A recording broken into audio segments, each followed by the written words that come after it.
حضرت حنظلہ رضی اللہ تعالیٰ عنہ کی شہادت۔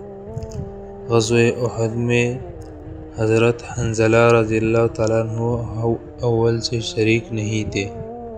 کہتے ہیں کہ ان کی نئی شادی ہوئی تھی، بیوی سے ہم بستر ہوئے تھے، اس کے بعد غسل کی تیاری کر رہے تھے اور غسل کرنے کے لیے بیٹھ بھی گئے۔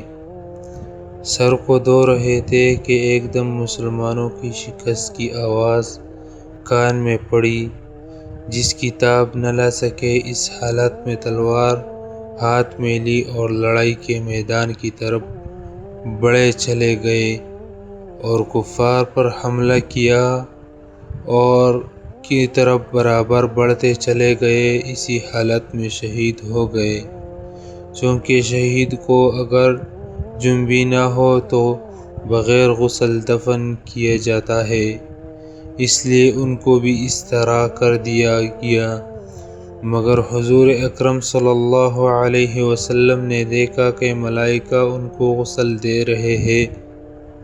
حضور صلی اللہ علیہ وسلم نے صحابہ سے ملائکہ کے غسل دینے کا تذکرہ فرمایا۔